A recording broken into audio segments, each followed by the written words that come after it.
Eto na nga mga chong, marami tayong basketball updates! Breaking news! LA Tenorio nilagay ng Barangay Ginebra sa unrestricted free agency. Jeremiah Gray out. Paul Garcia in na nga ba sa Barangay Ginebra? Kakumpisa pa lang ng kampanya ng Barangay Ginebra ay agad ngang tinamaan ng injury etong wingman ng Barangay Ginebra na si Jeremiah Gray. Although wala namang malalang injury si Gray at kiniklaim nito na okay yung kanyang lagay, ay hindi nga ito pinaglaro ni Coach Tim sa kanilang second game. Sa katunayan, hindi talaga makapaglalaro si Jeremiah Gray dahil namamaga yung kanyang tuhod. Kaya naman, marami ang nagsasabi na dapat daw maaga nang mag-retire si Jeremiah Gray dahil pabalik-balik na lang yung kanyang injury. Marami rin ang nagsasabi na dapat muna itong ilabas sa kanilang active roster at ipasok naman etong kanilang gwardya na si Paul Garcia. Para sa akin mga chong, ay pwede yang gawin ng Barangay Ginebra.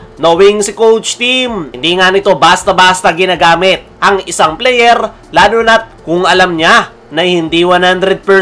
Kaya malaki yung chance na pagpapahingahin nito si Jeremiah Gray. At as of now nga mga chong, habang in-edit ko ang video na ito, ay wala pa tayong latest update patungkol kay Jeremiah Gray. Ang huling balita natin sa nasabing wingman ay aantayin pa nilang mawala yung pamamaga ng kanyang tuhod, saka sila mag-undergo ng MRI para masilip kung ano ba talaga yung lagay ng kanyang tuhod. At ayon nga sa ating mga trusted source, ay sakali na kailanganin ni Jeremiah Gray na magpahinga na naman ng ilang buwan, ay ang balak nga ni Coach Tim ay i-activate sa kanilang roster etong kanilang rookie na si Paul Garcia. Ang plano talaga ng Barangay Ginebra dito kay Paul Garcia ay antayin na magretiro si LA Tenorio bago nila ito i-activate sa kanilang lineup. Pero possible raw na mapaaga yung pagbabalik netong si Paul Garcia sa lineup ng Barangay Ginebra sakaling kailanganin ni Jeremiah Gray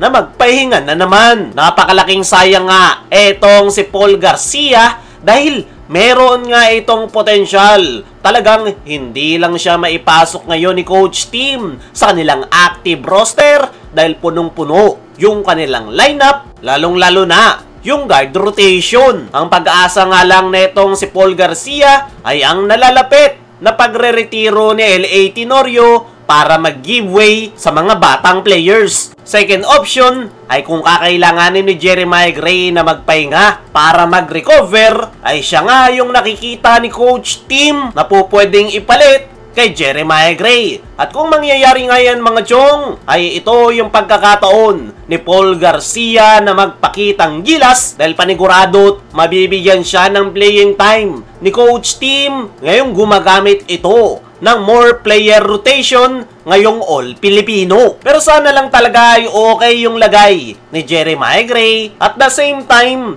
ay may activate etong si Paul Garcia dahil pareho ngang malaki ang may tutulong ng dalawang yan sa Barangay Ginebra ngayong All-Filipino. Dumako naman tayo dito sa kabilang balita. Breaking news! LA Tenorio nilagay ng Barangay Ginebra sa unrestricted free agency. Mainit-init pa nga mga chong, nagkaroon ng reshuffle ang Barangay Ginebra sa kanilang lineup kung saan nilagay nila sa unrestricted free agency with rights to salary etong kanilang veteran guard na si LA Tenorio.